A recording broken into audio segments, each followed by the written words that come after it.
بسم اللہ الرحمن الرحیم۔ یہ دیکھیں ہمارے سامنے کتاب ہے جس کا نام ہے فضائل اعمال۔ تبلیغی جماعت والوں کی فضائل اعمال نہیں ہے، لیکن پھر بھی فضائل اعمال ہے۔ یہ ہمارے غیر مقلد بھائیوں نے اس کو جمع کیا ہے۔ اصل میں یہ کسی پرانے عرب عالم کی کتاب ہے، لیکن اس کو اپنے انداز میں ان لوگوں نے جمع کیا ہے، ترجمہ کیا ہے اور اس پہ کام کیا ہے۔ دعویٰ یہ کیا ہے کہ صحیح اور مستند فضائل اعمال ہے۔ یہ دیکھیے دعویٰ شروع میں لکھا ہوا ہے صاف، صحیح اور مستند فضائل اعمال۔ نیچے لکھا ہے ضعیف اور موضوع روایات سے پاک۔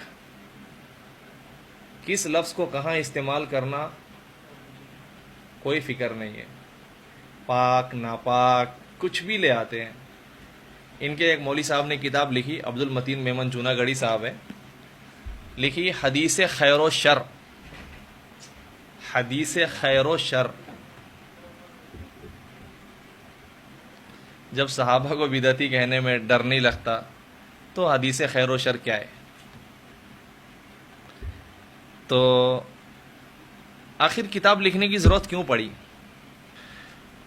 تو جب ہم نے یہ بات کی، اور جب کبھی ہم یہ بات کہتے ہیں کہ بھائی اللہ کے بندو، ضعیف احادیث اسلاف نے اپنی کتابوں میں لکھی ہے، ضعیف احادیث آئی ہے، کوئی بری چیز نہیں ہے، تو وہ ایک چالاکی دکھاتے ہیں، اور وہ چالاکی سے یہ کہتے ہیں کہ انہوں نے جو ضعیف احادیث لکھی ہے ضعیف بتانے کے لیے لکھی ہے، اس لیے لکھی ہے کہ یہ ضعیف ہے، سمجھ لو اور اس کو پڑھ لو، آگے نقل نہیں کرنا۔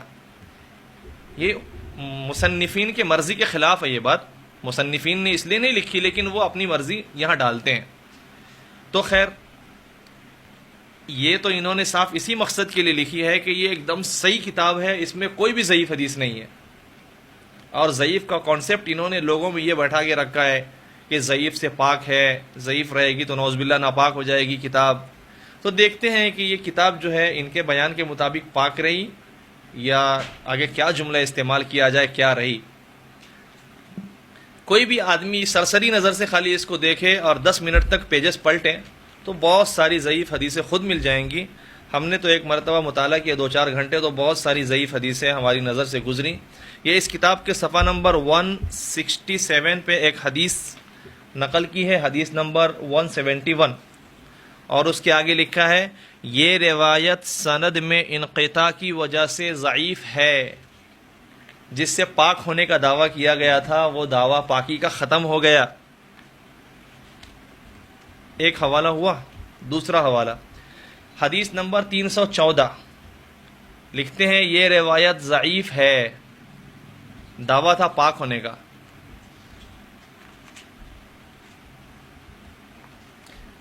حوالہ نمبر 3، حدیث نمبر ہے 322، لکھتے ہیں یہ روایت ضعیف ہے۔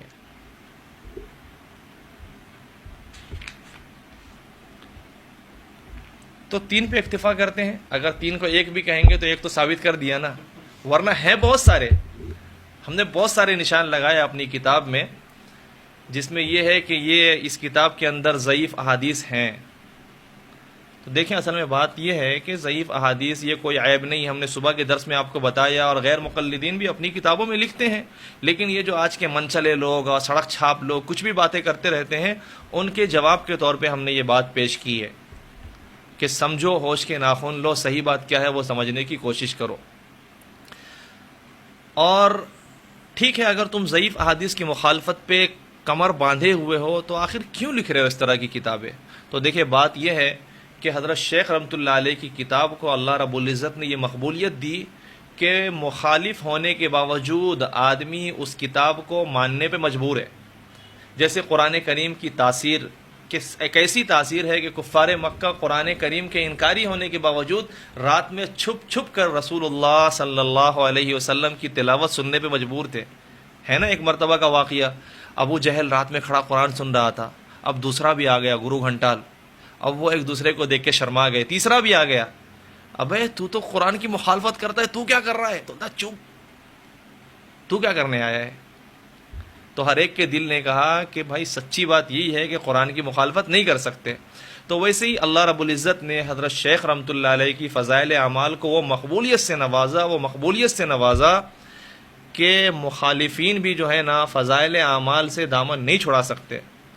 تو مخالفت کرنے والوں نے کسی نے سنی فضائل اعمال لکھا اور کسی نے ضعیف اور موضوع روایات سے پاک فضائل اعمال لکھا، لیکن لکھنا پڑا کیونکہ امت کو ضرورت ہے اس طرح کی کتابوں کی.